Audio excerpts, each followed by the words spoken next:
So this is the Samsung Galaxy Note 20 Ultra. A pretty expensive phone, a pretty premium phone, a pretty phone.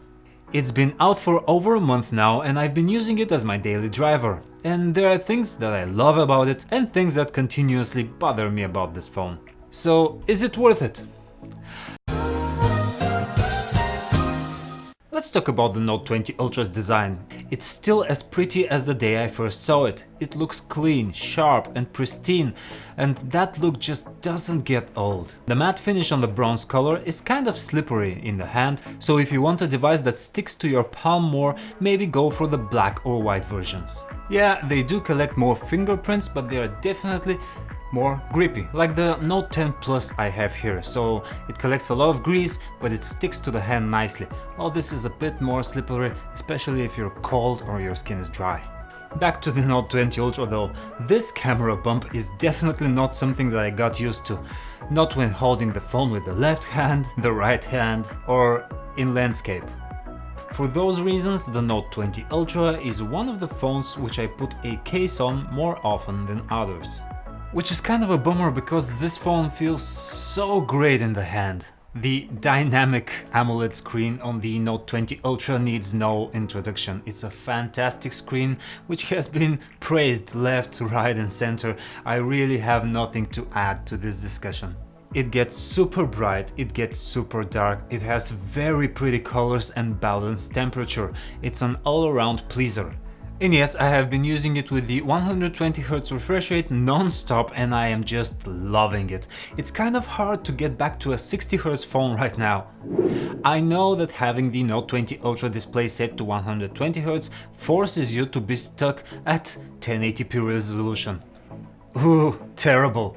But to be fair, even pixel peepers will have a hard time seeing the difference between FHD and Quad HD, so don't worry about that. The S Pen is still great. I've been addicted to the S Pen ever since the Note 4 era. Now it's faster, it's more responsive and the phone predicts where your lines will go, so it can draw your lines as fast as you move the pen tip across the display.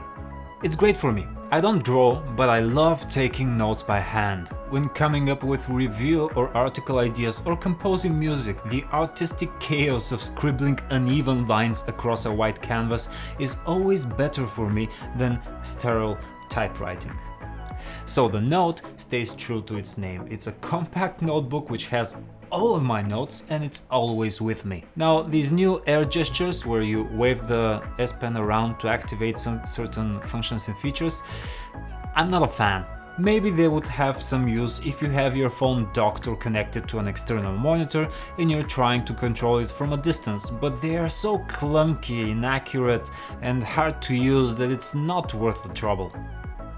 The camera of the Note 20 Ultra is among the best phone cameras you can get and it hasn't failed me so far. No matter what moment I have in front of me, I am always confident that I can capture pretty good memorabilia with the Note in my pocket. Yes, it does tend to favor slightly yellowish hues, but it doesn't go overboard with that. What it does give me is fantastic dynamics, accurate and grounded colors and very good details. Personally, I am not a fan of the 5x zoom lens. I use zoom lenses to take portraits with them, and when you have 5x zoom, if I want to take a portrait I need to step back like quite a bit. I tend to use 2x, maybe 3x zoom for that, and I would have loved a 3x telephoto on this phone. As it stands right now, I take portraits by zooming in digitally with the main camera, which kind of leaves the 5x telephoto lens unused most of the time, and that's just a waste. And I dare argue that not many people will have a use for the super zoom lens. Yes, you can go all the way up to 50x magnification, but the image quality is not something that you'll be bragging about. Also, why? Like, unless you want to spy on somebody at the beach.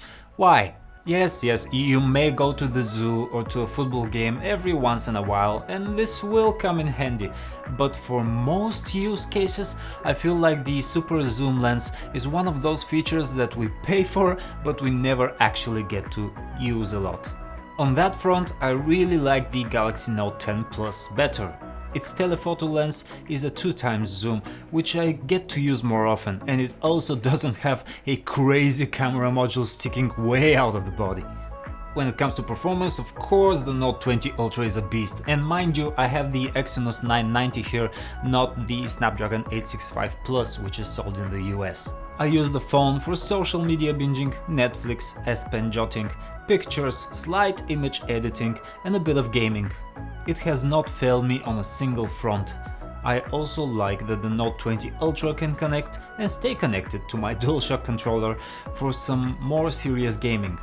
Some Android devices for some reason have trouble maintaining Bluetooth connectivity to PlayStation's DualShock controllers, but Samsung has a handle on that and I appreciate it. I also keep the Note 20 Ultra synced to a Windows laptop so I can transfer files between them and get my phone's notifications right on my computer. It works okay, it's a bit janky and slow to react sometimes, but it's useful. Keep your eyes open, we might do a video on the Windows Link feature further down the line. The speaker of the Note 20 Ultra sounds pretty great. Now, it's not the best right out of the box, but after a month of fiddling with the Dolby Atmos settings and the custom equalizer on here, I think I've found my sweet spot. Here are my settings if you want to copy them. To give you an idea of how much I like the sound from this thing, I haven't paired this phone with the Bluetooth speaker in my house yet. I just start my day listening to Spotify straight from the Note 20 Ultra, which is pretty decent. Lastly, let's talk about battery life. On the Note 20 Ultra, it's not fantastic. I'll stress once again that this is the Exynos 990 version, and that chip is notorious for draining more battery than the Snapdragon 865 Plus edition, which is sold in the US. So how much do I get out of this battery? Well, I can last a day, definitely, but the Note 20 Ultra has brought back my old percentage phobia from years ago. I get around 5 hours of screen on time for a day. If I happen to start my day off with some more active smartphone usage, I may be down to 60% battery around lunchtime, which is less than ideal. For the new Note 20 Ultra users out there, don't worry, there's a light at the end of the tunnel. I can definitely say that the battery life I get now is a bit better than the battery life I've been getting 3 weeks ago. I think it's because the phone is kind of learning my patterns of usage and doing some light battery saving in the background. I can be sure about that though. Still, this is a phone for a person whose lifestyle allows them to get some charging throughout the day. Like if you work in an office and you have a wireless charging puck right next to you, it will do you fine. But taking it on that hike, maybe not the best choice. But then again, why would you take a $1,300 phone on a hike? And that about does it for my month with the Galaxy Note 20 Ultra. I love it, some things about it bother me, but do the positives outweigh the negatives?